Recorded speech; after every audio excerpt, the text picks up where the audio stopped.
Class 10ৰ ছাত্ৰ-ছাত্ৰীসকল নমস্কাৰ। তোমালোকক মই প্ৰি বোৰ্ড এক্সামৰ হৈ যোৱা প্ৰি বোৰ্ড এক্সামৰ মেথছৰ কুৱেশ্যন পেপাৰখনৰ MCQবোৰ সমাধান কৰি দি আহিছোঁ। আজি কুৱেশ্যন নম্বৰ আছে 31ৰ পৰা। চোৱা, চিত্ৰত ত্ৰিভুজ ABCৰ পৰিসীমা হ'ব।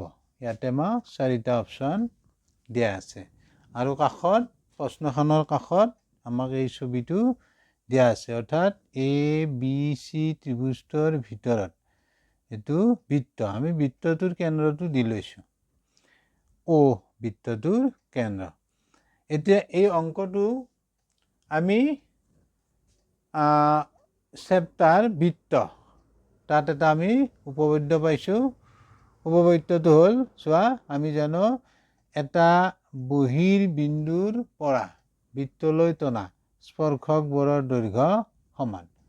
চাবা, এই বহিৰ্বিন্দুটোৰ পৰা O কেন্দ্ৰীয় বৃত্তলৈ AR আৰু AQ দুডাল স্পৰ্শক। এতিয়া উপবৃত্তটোৰ মতে কি হ'ব? AR সমান AQ, AR সমান AQ হ'ল। কিন্তু আমাক ইয়াতে দৈৰ্ঘ্য দিয়া আছে, AQৰ দৈৰ্ঘ্য দিয়া আছে 6 চেণ্টিমিটাৰ, গতিকে ARৰ দৈৰ্ঘ্য কি হ'ব? 6 চেণ্টিমিটাৰ। একেলগে মই লিখিছোঁ, এইটো 6 চেণ্টিমিটাৰ হ'ল। এইটো পালা বুজি? একেদৰে চোৱা, B বিন্দুৰ পৰা O কেন্দ্ৰীয় বৃত্তলৈ BP আৰু BR দুডাল স্পৰ্শক, গতিকে উপবৃত্তটোৰ মতে আমাৰ কি হ'ব? BP সমান BR। কিন্তু আমাক দিয়া আছে এইখিনি দৈৰ্ঘ্য, BRৰ দৈৰ্ঘ্য দিয়া আছে 4 চেণ্টিমিটাৰ, গতিকে এইখিনিও কি হ'ব? 4 চেণ্টিমিটাৰ। এইখিনিও 4 চেণ্টিমিটাৰ হ'ব BP। ইয়াতে লিখিছোঁ, চোৱা, BR সমান BP সমান 4 চেণ্টিমিটাৰ। পালা বুজি? নেক্সট চোৱা, এইবাৰ C বিন্দুৰ পৰা, C বহিৰ্বিন্দুৰ পৰা O কেন্দ্ৰীয় বৃত্তলৈ CP আৰু CQ দুডাল স্পৰ্শক, গতিকে উপবৃত্তটোৰ মতে কি হ'ব? CP সমান CQ, একে সমান হ'ব। এইখিনি 5 চেণ্টিমিটাৰ দিয়া আছে প্ৰশ্নখনত, এইখিনি 5 চেণ্টিমিটাৰ দিয়া আছে, 5 চেণ্টিমিটাৰ। CP 5 চেণ্টিমিটাৰ, গতিকে CQ কি হ'ব? 5 চেণ্টিমিটাৰ। এইখিনি চোৱা, CQ সমান CP সমান 5 চেণ্টিমিটাৰ। এতিয়া আমি ABৰ দৈৰ্ঘ্যটো উলিয়াম। AB সমান আমি কি লিখিব পাৰোঁ? AR প্লাছ RB বা BR। এই দিছা, AB সমান AR প্লাছ BR। ARৰ দৈৰ্ঘ্য দি আমি পালোঁ এইটো 6 চেণ্টিমিটাৰ, তাৰপিছত BRৰ দৈৰ্ঘ্য পাইছোঁ আমি 4 চেণ্টিমিটাৰ। বহাই দিয়া, 4 10 চেণ্টিমিটাৰ হ'ল। এইবাৰ BCৰ দৈৰ্ঘ্য লাগে আমাক। BC সমান আমি কি লিখিব পাৰোঁ? BC সমান BP প্লাছ CP বা PC, একে কথা। এইটো BP আমি পাইছোঁ, BP 4 চেণ্টিমিটাৰ, CP 5 চেণ্টিমিটাৰ। বহাই দিয়া, প্লাছ কৰা, 9 চেণ্টিমিটাৰ হ'ল। নেক্সট আমাক লাগে এইবাৰ ACৰ দৈৰ্ঘ্য, ACৰ দৈৰ্ঘ্য। এতিয়া তুমি AC সমান লিখিব পাৰিবা কি? AQ যোগ CQ, AQৰ ভেলু আমি পাইছোঁ, AQ 6 চেণ্টিমিটাৰ, তাৰপিছত তোমাৰ CQ 5 চেণ্টিমিটাৰ, 6 11 চেণ্টিমিটাৰ। হ'লা বুজি এইখিনি? এতিয়া ত্ৰিভুজৰ আমাক কি ল'ব দিছে? ত্ৰিভুজটোৰ পৰিসীমা, কালি নহয়, পৰিসীমা। এতিয়া আমি পাম ত্ৰিভুজ ABCৰ পৰিসীমা।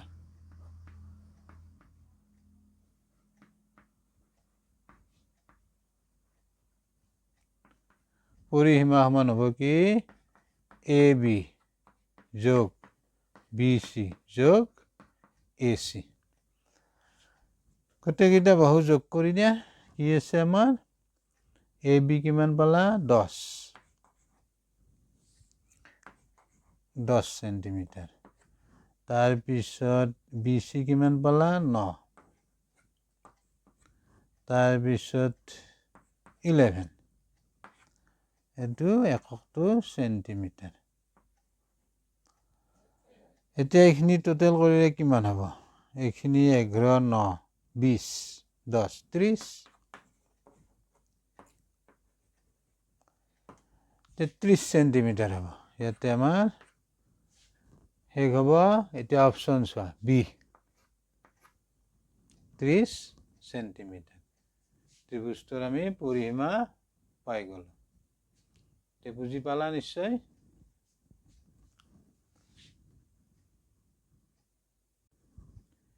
নেক্সট কোৱেশ্চন চোৱা কোৱেশ্চন নম্বৰ 32 তে কি দিয়া আছে চোৱা কোৱেশ্চনটোত 22 সেন্টিমিটাৰ পৰিসীমা বিশিষ্ট এটা বৃত্তৰ কালি হ'ব বৃত্তটোৰ তোমাক দিয়া আছে পৰিসীমা তে আমি বৃত্তটোৰ ব্যাসাৰ্ধটো ধৰিলাম ধৰা হ'ল বৃত্তটোৰ ব্যাসাৰ্ধ r সেন্টিমিটাৰ যেহেতু ইয়াতে তোমাৰ পৰিসীমা সেন্টিমিটাৰ আছে আমি ব্যাসাৰ্ধটো সেন্টিমিটাৰত ললো এটাকে প্ৰশ্ন মতে কি হ'ব বৃত্তৰ পৰিসীমা আমাক দিয়া আছে 22 সেন্টিমিটাৰ অৰ্থাৎ বৃত্তৰ পৰিসীমা বা পৰিধি আমি সূত্ৰটো পাওঁ twice pi r গতিকে twice pi r ইকুৱেল কি হ'ব 22 সেন্টিমিটাৰ হল বুজি বৃত্তৰ পৰিধিৰ সূত্ৰ এটো বা বৃত্তৰ পৰিসীমা পৰিসীমা একে গতিকে বৃত্তৰ পৰিসীমা সমান কি হ'ব 22 সেন্টিমিটাৰ গতিকে এইখিনি আমি সমাধান কৰি r ৰ মানটো উলিয়াম এতিয়া আমি লিখিম চোৱা 2 আমি 2 ৰে ডিভাইড কৰি ল'ব পাৰো আমি এনেকৈ ডিভাইড কৰি লওঁ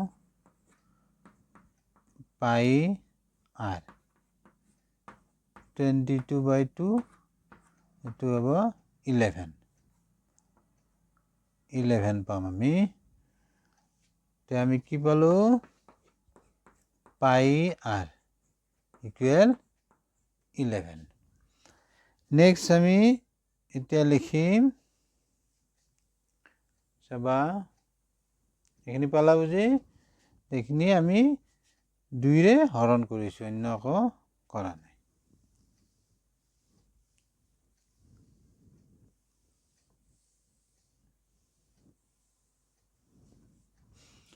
এতিয়া চাবা নেক্সট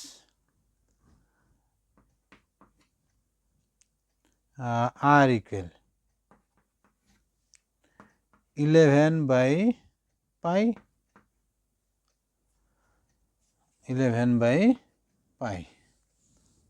এতিয়া পাইৰ মানটো তোমালোকে জানাই পাইৰ মানটো 11/22/7 এখিনি হ'ব হলা বুজি এতিয়া এইটো কি হ'ব 11 এখিনি আছে অৰ্থাৎ 11 22/7 এৰে ডিভাইড এতিয়া কি হ'ব আমি হৰণ হৈ আছে যদি পূৰণ কৰি দিওঁ তেতিয়া উলটি যাব r ইকুৱেল 11 ইনটু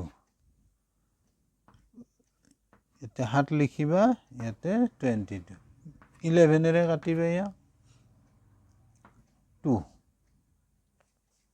হলা বুজি r ইকুৱেল আমি কি পাম r ৰ ভ্যালু আমি পাই গলো 7/2 r ৰ ভ্যালু আমি পালো 7/2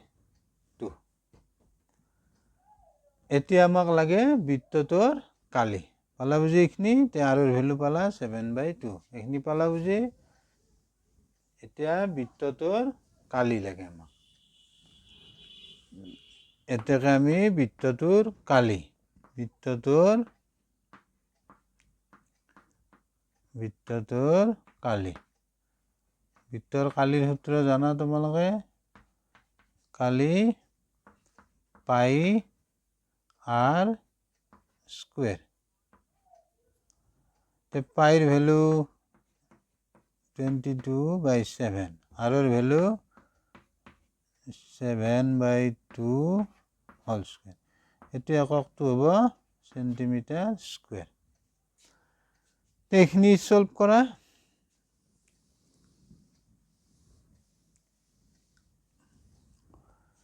এইখিনি এনেকৈ আমি লিখি ল'ম 22/7 7/2 into 7/2 স্কোয়ার আছে সেন্টিমিটার স্কোয়ার এতিয়া কাটিবা এই 7 কাটা এইটো 7 নেক্সট তোমাৰ এইটোৰে কাটিবা 22 11 এটা কি থাকিল আমাৰ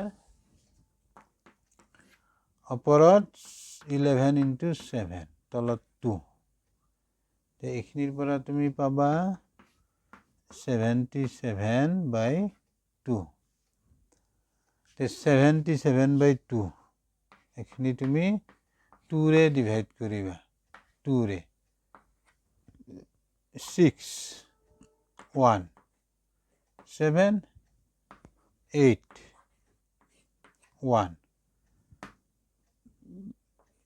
5 অৰ্থাৎ আমি এইখিনি পাম 2 সেন্টিমিটাৰ স্কোয়াৰ এটো ভ্যালুটো পাবা 38.5 সেন্টিমিটাৰ স্কোয়াৰ এটো ভ্যালু চোৱা ক'ত আছে বি অপশন বি তেনেকৈ তুমি কৰিব লাগিব ভালো বুজি তোমালোকে প্ৰেক্টিছ কৰিবা অভ্যাস কৰিলেহে এইবিলাক অংক পাৰিবা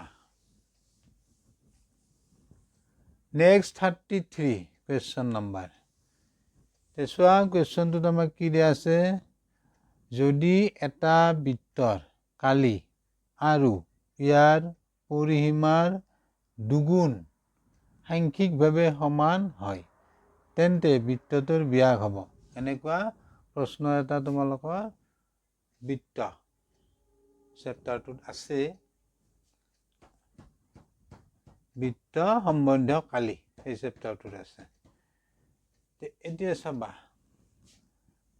কি কৈছে আমাক এটা বৃত্তৰ কালি আৰু ইয়াৰ পৰিসীমাৰ দুগুণ সাংখ্যিকভাৱে সমান তে বৃত্তৰ তুমি ব্যাসাৰ্ধটো ধৰি লোৱা r বুলি আমি ললো বৃত্তটোৰ ব্যাসাৰ্ধ r তেতিয়া বৃত্তৰ কালি কি হ'ব পাই r স্কয়াৰ এতিয়া সাংখ্যিকভাৱে সমান বুলি কৈছে তে পাই r স্কয়াৰ বৃত্তটোৰ কালি আৰু বৃত্তৰ পৰিধি 2 পাই r কি কৈছে ইয়াৰ পৰিসীমাৰ দুগুণৰ সমান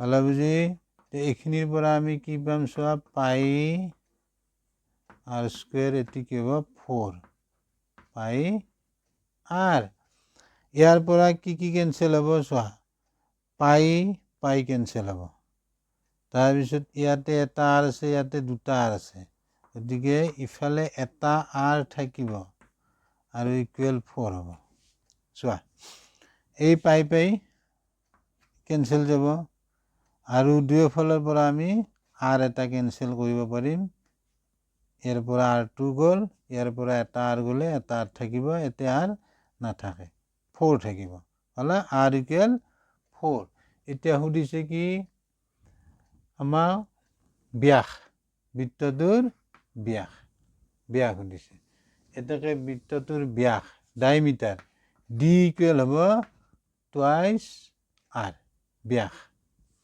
তে r ৰ ভ্যালুটো আমি পালো 2 ইনটু r ৰ ভ্যালু 4 ইকুৱেল 8 এটো সেন্টিমিটার d মানে ডায়ামিটার ব্যাস তে পালো আমি ব্যাস অপশন সি গতিকে তোমালোকে অপশন কেইটা বুজি পালানে নাই কমেন্টত জনাবা আৰু লগতে ভিডিওটো লাইক শেয়াৰ সাবস্ক্ৰাইব কৰিবা থ্যাংক ইউ বাই বাই